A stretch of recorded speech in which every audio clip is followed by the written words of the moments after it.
The Korean Mafia boss invited her home for Christmas. She didn't expect what happened next. The envelope sits on my desk like a time bomb. Heavy white paper, my name written in elegant Hangul. Inside, an invitation that feels like a death sentence. Join me for Christmas at my family home. It's not a request. Men like Jae-hoon Kim don't make requests. They issue commands and expect compliance. How did I get here? For months translating documents at what I thought was a legitimate export company, and now I know too much. Now I'm trapped between the devil and the deep blue sea. And the devil wants me home for Christmas. If you've ever wondered what happens when the line between fear and desire blurs beyond recognition, stay with me. This is my story. This is how I fell into the abyss. I never wanted this life. Never asked to catch the eye of soul's most dangerous man. I was just trying to survive in a foreign country, pay off my student loans, build something resembling a future. Now my future hangs by a thread, dangling from the manicured fingers of a man who could end my existence with a single nod. The invitation burns in my hand. I should run. Any sane person would flee the country, change their name, disappear. But there's nowhere to hide from the Kim family. Their tentacles reach across continents. And running would only confirm what they already suspect, that I know exactly what kind of documents I've been translating. So I pack a small bag, black dress, sensible shoes, a phone that's probably already tapped. I wear my hair down the way he once mentioned he liked it. Survival means playing the game, and I'm just trying to stay alive long enough to find an exit strategy. The car arrives precisely at 7 p.m. Black Maybach, windows tinted beyond what's legal. The driver doesn't speak, doesn't even look at me.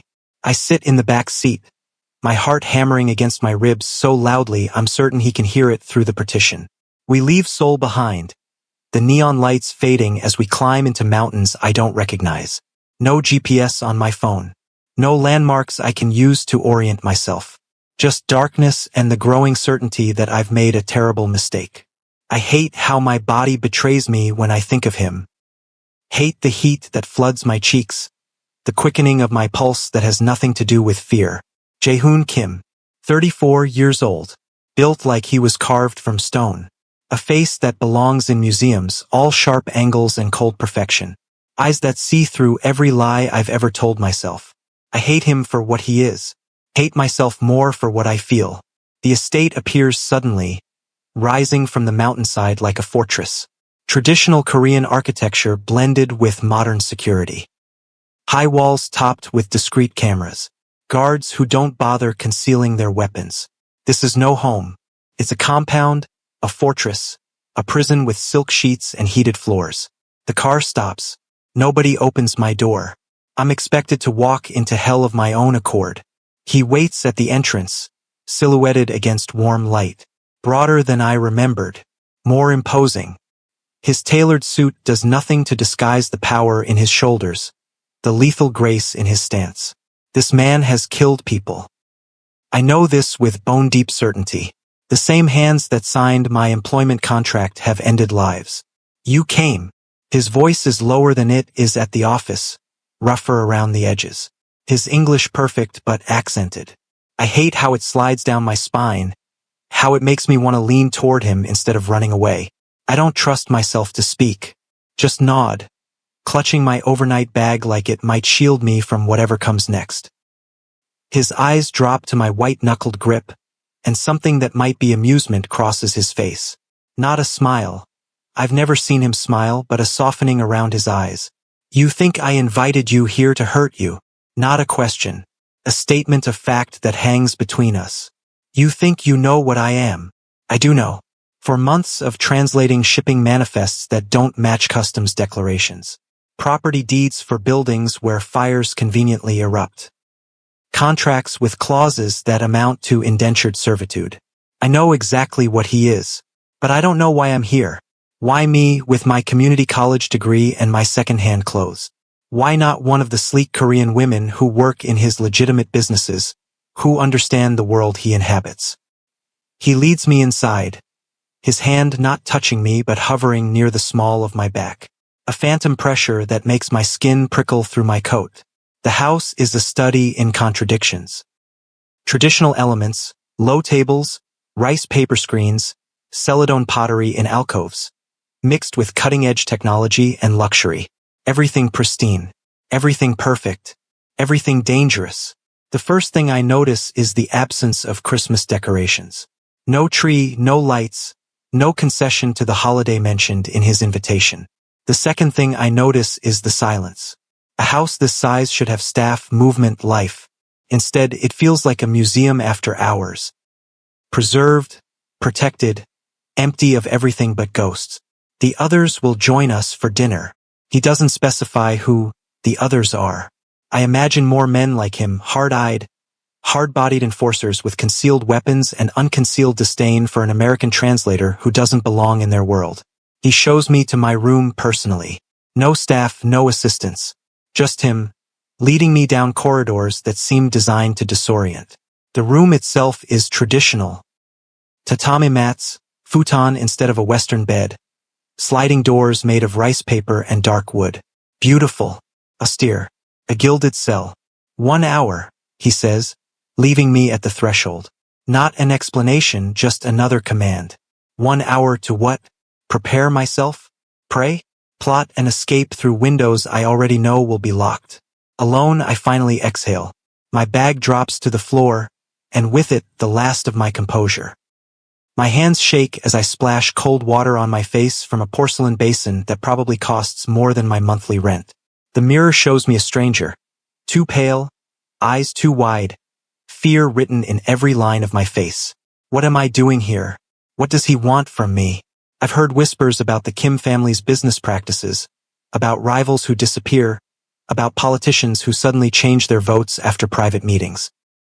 But I've also seen Jae-hoon with his grandmother, his voice softening when he speaks to her, his hand gentle on her frail shoulder. I've seen him stop his convoy to let a stray dog cross the road. I've seen contradictions that make it impossible to put him in a simple box labeled villain. That's what terrifies me most. Not the certainty of danger, but the doubt. The possibility that there's something in him worth saving. Something in him that saw something in me. 1 hour passes like a death sentence counting down. I change into the black dress, apply minimal makeup, twist my hair up, then remember his preference and let it fall again. Hating myself for this small capitulation. Hating him more for making me care what he thinks.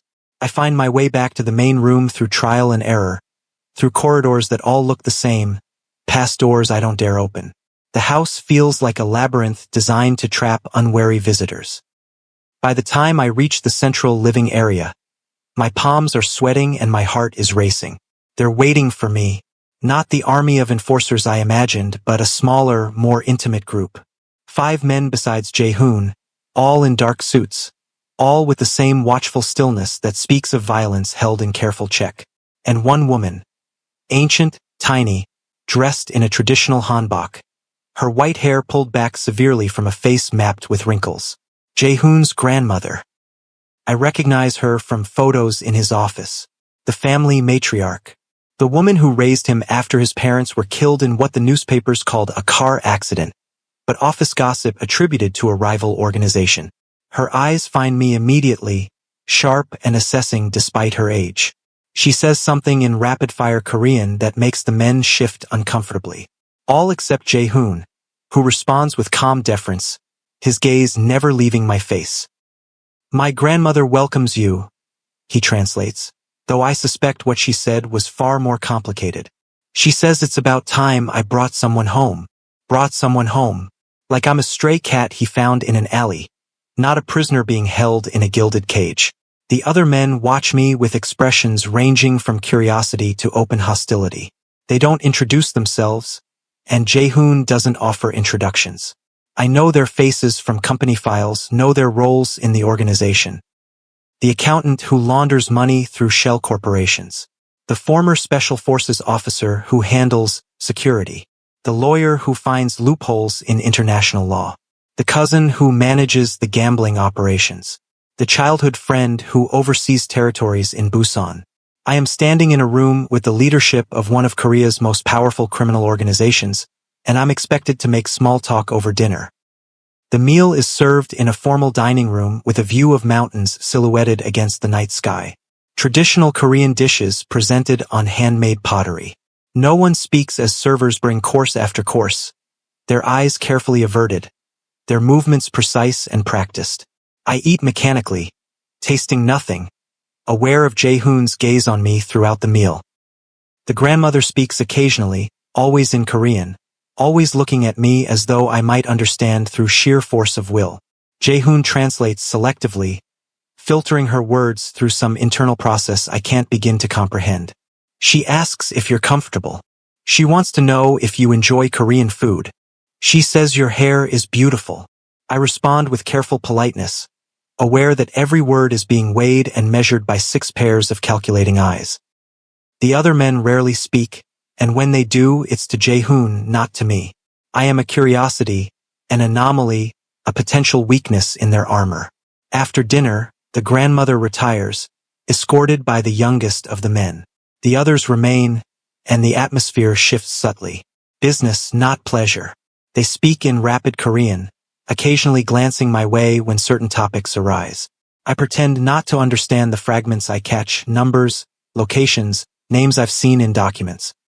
I pretend my heart isn't pounding with the knowledge that I'm witnessing something I shouldn't. Jae-hoon notices. Of course he notices. Those eyes miss nothing.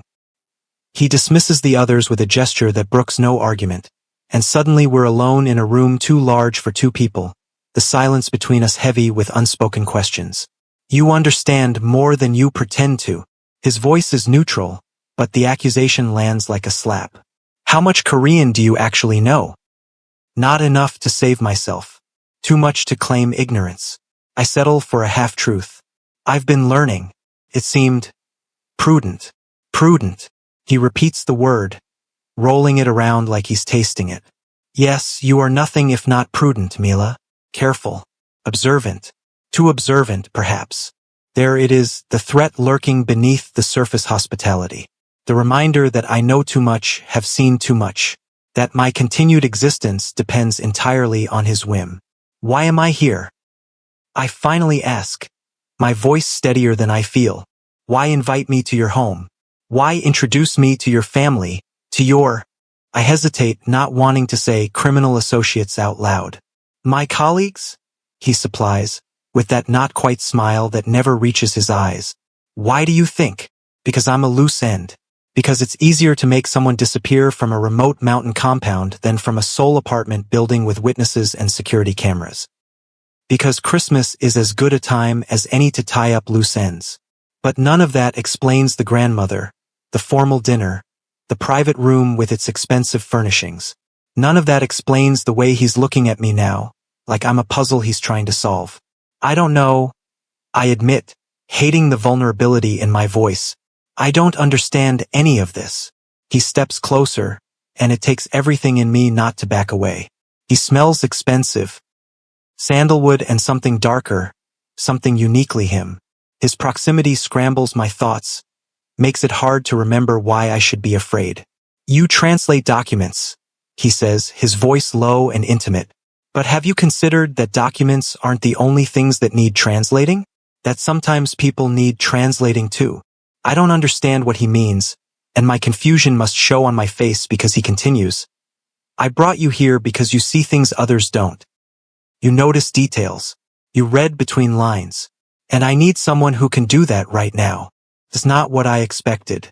Not a confession of secret desire, not a death threat, just a job offer?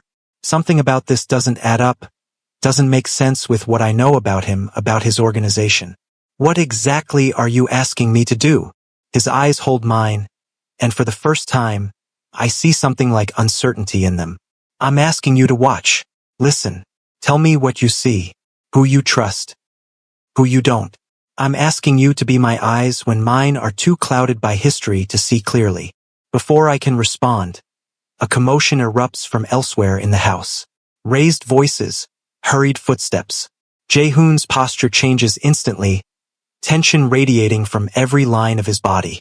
He's moving toward the door before I can blink, issuing rapid commands in Korean to someone in the hallway. He pauses at the threshold, looks back at me with an expression I can't interpret.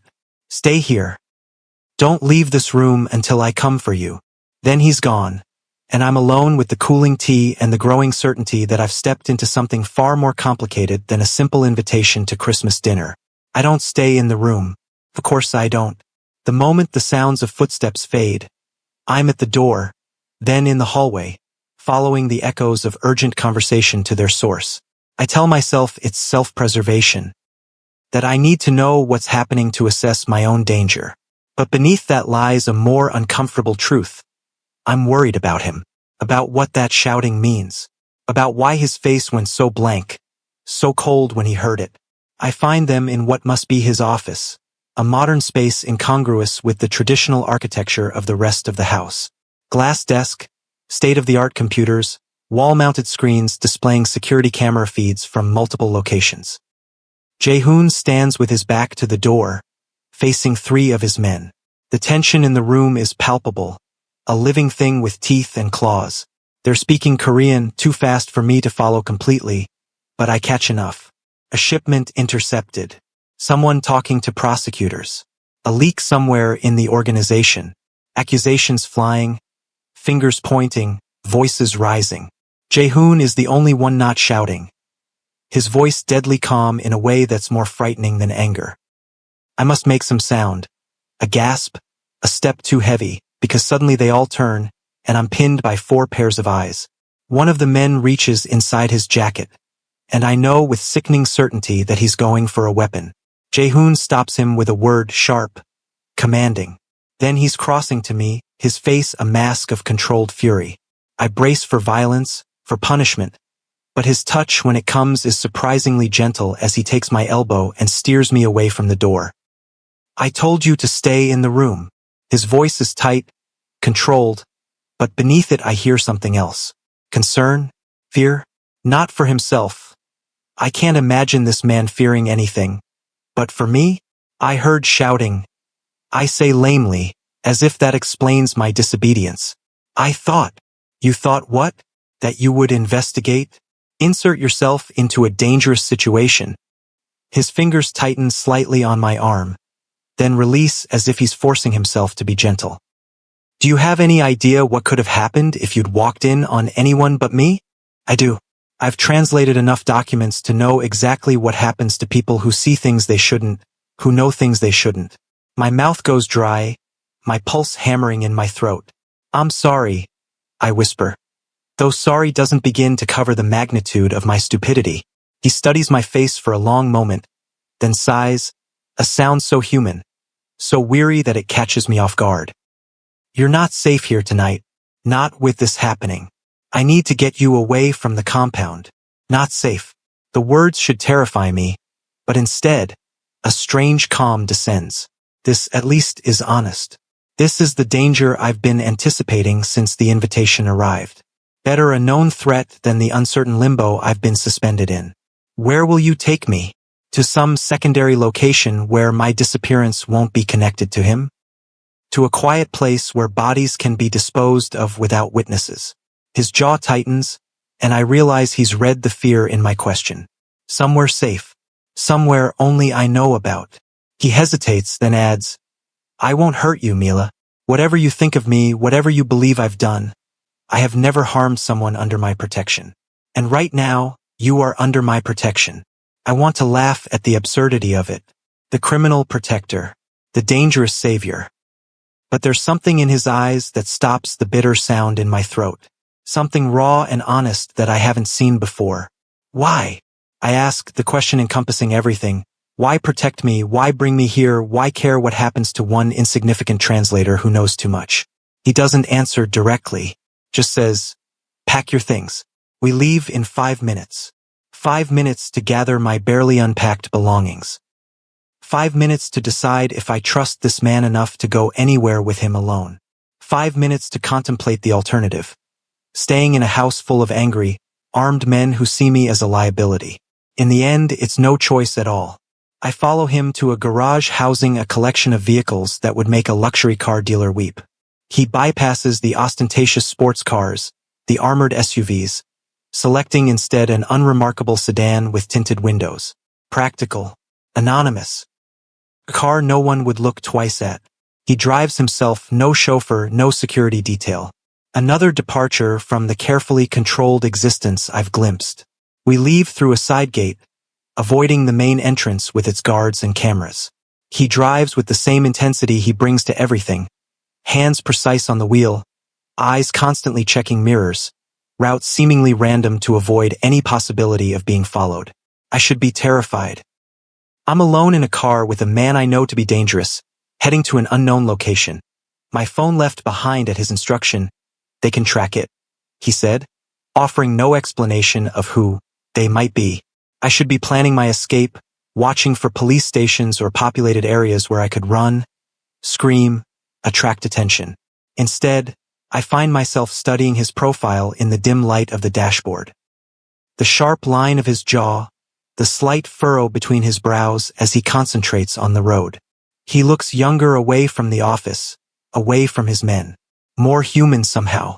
There's a war coming, he says abruptly, breaking the silence that has stretched between us.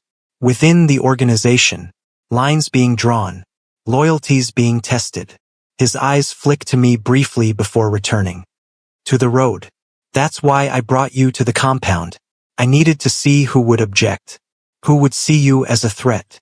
I don't understand. But I'm beginning to. The formal dinner.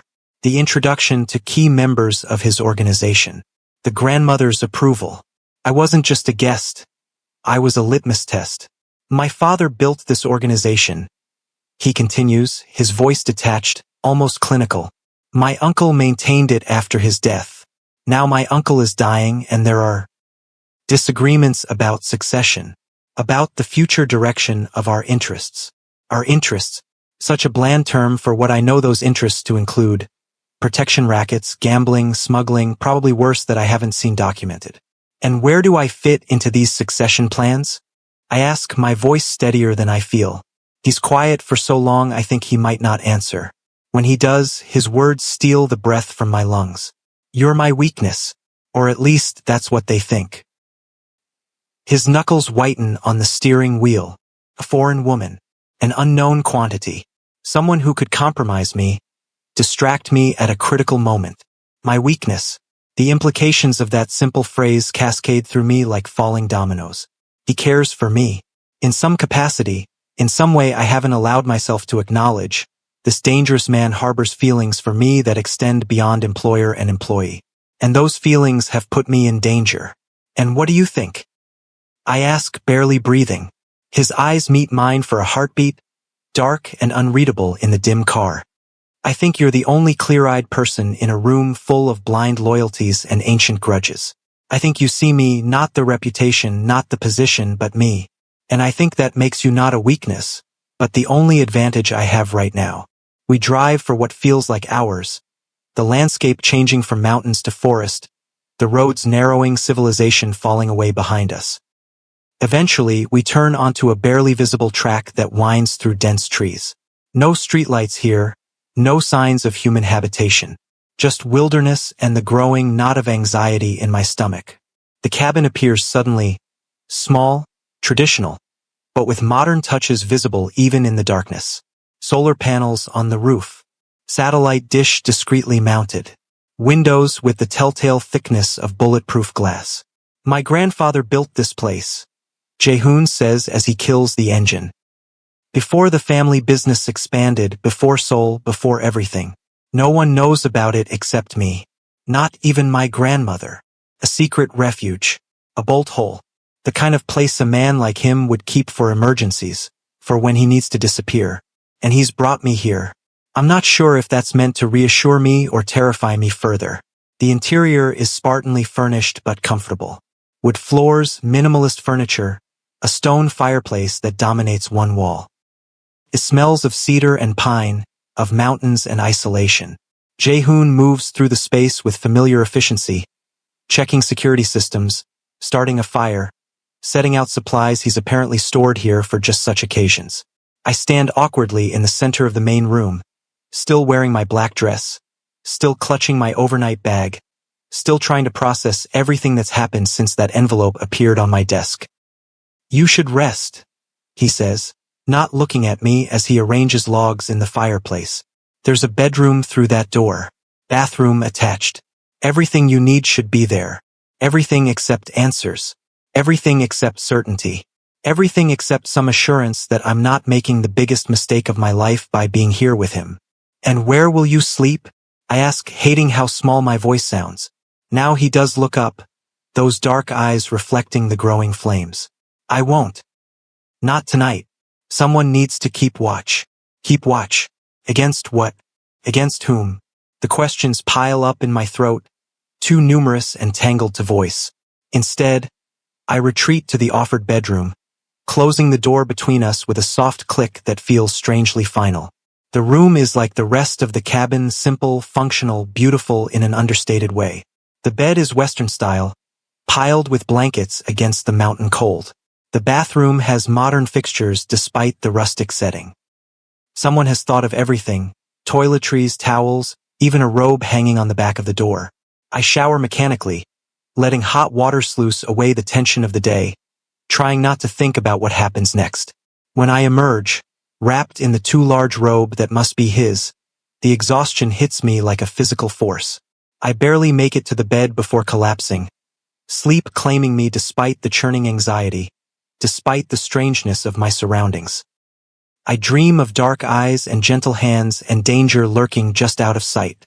Morning comes with pale light filtering through wooden shutters and the scent of coffee drifting under the door. For a moment, disorientation grips me. Unfamiliar room, unfamiliar bed. Then memory returns in a rush. The compound, the argument, the hasty flight to this hidden cabin. I dress quickly in clothes from my bag, grateful now for the practicality that made me pack jeans and sweaters instead of just the black dress. When I emerge from the bedroom, I find Jae-hoon at a small kitchen table, his attention focused on a laptop. He looks like he hasn't slept. Shadows under his eyes, stubble darkening his jaw, yesterday's dress shirt wrinkled and rolled up at the sleeves. He glances up at my approach, and something in his expression shifts, softens almost imperceptibly. "There's coffee," he says, nodding toward a pot on the counter. "Food in the refrigerator. Nothing fancy, but it will keep us going." Such a small word to encompass whatever this is between us. Not quite captive and captor. Not quite colleagues. Certainly not lovers, despite the undercurrent of tension that has haunted our every interaction. I pour coffee, find bread and fruit, join him at the table with careful movements, like approaching a wild animal that might bolt if startled. "Have you heard anything?" I ask, not specifying from whom or about what. We both know the parameters of our situation. He closes the laptop, giving me his full attention. Nothing conclusive. The organization is in flux, waiting to see which way the wind blows. His mouth twists slightly. My absence will be noted, interpreted, used. They'll think you've run away? The idea seems ludicrous. This man, running from anything or anyone. They'll think I've made my move prematurely. Shown my hand before all the pieces are in place. He sips his coffee, eyes never leaving mine. Some will see it as weakness, others as strategy. And which is it? I dare to ask. That ghost of a smile, there and gone too quickly to be sure I saw it. Neither. Both. It's. He hesitates, searching for words, which seems unlike him. It's protecting what matters while I still can. What matters? The phrase hangs between us, laden with implications I'm not ready to examine. I focus instead on the practical. How long do we stay here? Until I know it's safe to return. Until I've consolidated my position. His tone suggests this is a process measured in days, not hours. I have resources. Loyal people. This isn't the first power struggle I've navigated. But it might be the last, his expression seems to say. The stakes feel different this time, higher somehow. And I'm caught in the middle of it all, a translator who stumbled into a war zone. Why me? The question escapes before I can stop it. Raw and honest in the morning light. Of all the people in your organization, why bring me into this? Why risk everything for? I gesture vaguely at myself, unable to articulate what exactly he might be risking everything for. He's silent for a long moment, his face unreadable. Then he stands abruptly, moving to the window, presenting his back to me as he speaks. Because you have no allegiances except to yourself. No history with the family. No agenda except survival. He pauses, shoulders tense beneath his shirt. And because when you look at me, you see Jae-hoon, not the Kim family heir. Do you have any idea how rare that is in my life? The confession catches me off guard. Its honesty like a physical blow. I've spent months translating documents, learning the shape of his organization, understanding the power he wields. But this glimpse of the man beneath the power, this is new territory. I see a man who could kill me without consequences. I say, my voice steadier than I feel. A man involved in things I can't even bring myself to name out loud. A man who terrifies me. I take a breath, forcing myself to finish. And yes, a man who treats his grandmother with gentleness I didn't expect. Who stops for stray dogs. Who seems to want something more than what he inherited. He turns back to me, and the expression on his face steals my breath. Hunger, yes, but more complex than simple desire. Recognition. Relief. The look of a drowning man who's finally found something solid to cling to. That's why, he says simply. That's why it had to be you. The day passes in a strange limbo. Jae-hoon alternates between tense phone calls in Korean, rapid-fire typing on his laptop, and periods of stillness where he stares out the window at the surrounding forest, lost in thought. I occupy myself with books from the cabin's small collection, with exploratory walks around the immediate grounds, always careful to stay within sight of the windows. We orbit each other like binary stars, neither able to break free of the other's gravity, neither willing to risk coming too close. It's during dinner, a simple meal I've prepared from the cabin's well-stocked pantry, that the careful distance between us finally collapses. We're eating in near silence, the crackle of the fire the only sound, when his phone rings. The conversation is brief, his response is monosyllabic, but I can read the tension in his body, the way his jaw tightens with each word. When he sets the phone down, his expression has hardened into something dangerous. My uncle is dead, he says flatly. Apparently his condition deteriorated suddenly this afternoon. I'm sorry, I offer automatically, though I'm not sure if it's a loss he feels or merely a complication in his plans. Don't be. His death was inevitable. He pushes his plate away, food barely touched. The timing, however, is suspicious. Too convenient for certain factions who weren't prepared for my succession. You think he was helped along? The euphemism feels ridiculous in the face of what we're really discussing. Murder, assassination, power grabbed through violence. I know he was. No uncertainty, no hesitation, just cold certainty. Just as I know they'll be coming for me next, for anyone they perceive as loyal to me. His eyes meet mine across the table. For you, the fear I've been holding at bay surges back. Ice water in my veins. Me? I'm nothing to them, just a translator. Disposable. You're with me, he says, as if that explains everything. And perhaps it does. In his world, loyalty is everything. Allegiance is everything. And by following him to this cabin, by staying when I could have tried to run, I've declared my allegiance as clearly as if I'd sworn an oath. What happens now? My voice sounds distant to my own ears, detached from the fear clawing at my insides. He stands, restless energy radiating from him like heat. Now I move before they expect it. Consolidate power. Eliminate threats. The words are cold, clinical, at odds with the emotion burning in his eyes. But first, I get you somewhere truly safe. Somewhere not even my own people know about. Another cabin in the woods? I can't keep the bitterness from my voice. Another temporary shelter. Another pause before the inevitable confrontation. No. He comes around the table, kneels beside my chair so we're eye to eye, his proximity making my heart stutter. A way out. Clean break. New identity. New country. New life. His hand hovers near my face, not quite touching. I should never have brought you into this world. I won't let you die because of my selfishness. The offer leaves me breathless. Freedom. Safety. Everything I've been desperate for since I realized what kind of organization I was working for. Everything I should want with every fiber of my being. So why does it feel like he's offering exile instead of escape? And you? I ask, searching his face. What happens to you while I'm starting this new life? Something flickers in his eyes. Regret, resignation, resolve. I do what I was born to do. What I was trained to do. I take control of what my father built, what my uncle maintained. His voice hardens. And then I change it. Legitimize what can be salvaged. Dismantle what can't. They'll kill you. The words escape without permission. Raw with a fear I hadn't allowed myself to acknowledge until this moment. His smile is grim, fatalistic. Many will try. I don't remember moving. Don't remember deciding to bridge the careful distance we've maintained.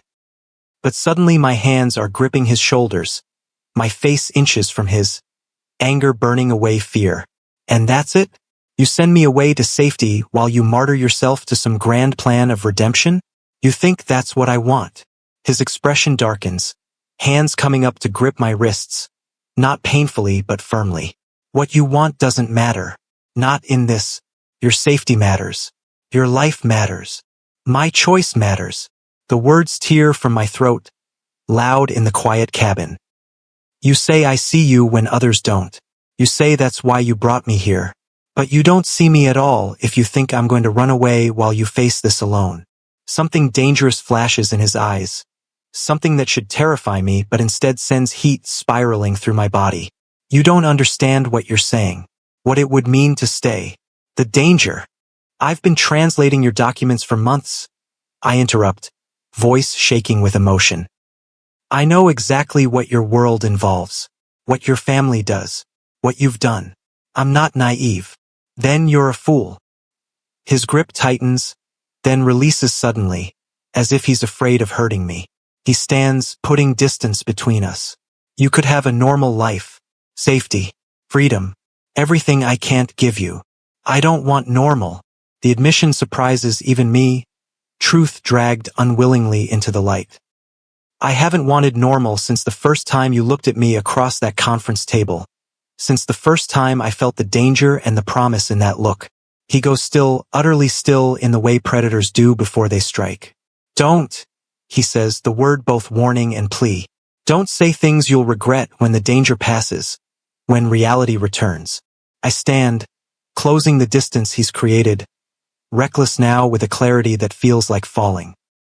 The reality is that you've protected me when you could have eliminated me. You've trusted me when trust could get you killed. You've shown me parts of yourself no one else sees. I take a breath, forcing myself to finish. And I've let you. I've stayed. I've chosen this, chosen you, even knowing what it could cost me. His control breaks, shatters like glass under pressure. In 2 strides he's there, hands framing my face, eyes burning into mine. You have no idea what you're asking for, he says, voice rough with emotion. No idea what it means to be with someone like me. Then show me. I challenge, all fear burned away by something hotter, more dangerous. Stop protecting me from the truth and show me exactly what I'm choosing. He kisses me like a drowning man gasping for air, like a dying man seizing one last moment of life. His hands are gentle on my face, but his mouth is desperate, hungry, consuming. I meet him with equal fervor, fingers digging into his shoulders, body arching into his. We collide like forces of nature. Storm meeting mountain, fire meeting forest, unstoppable meeting immovable. His hands slide down my body, memorizing every curve, every hollow. My fingers fumble with shirt buttons, desperate for skin, for connection, for proof that beneath the power and danger is just a man, flesh and blood like any other. When he lifts me, carrying me toward the bedroom, I feel the strength in him, the controlled power. But his eyes, when they meet mine, are vulnerable in a way I've never seen before. Questioning, seeking permission despite the hunger evident in every line of his body. I answer without words, pulling him down for another kiss, surrendering to whatever comes next. To the danger and the desire. To the man beneath the reputation. To the uncertain future we might build together from the ashes of his family's empire. Morning finds us tangled together, his arm heavy across my waist, his breathing deep and even against my neck.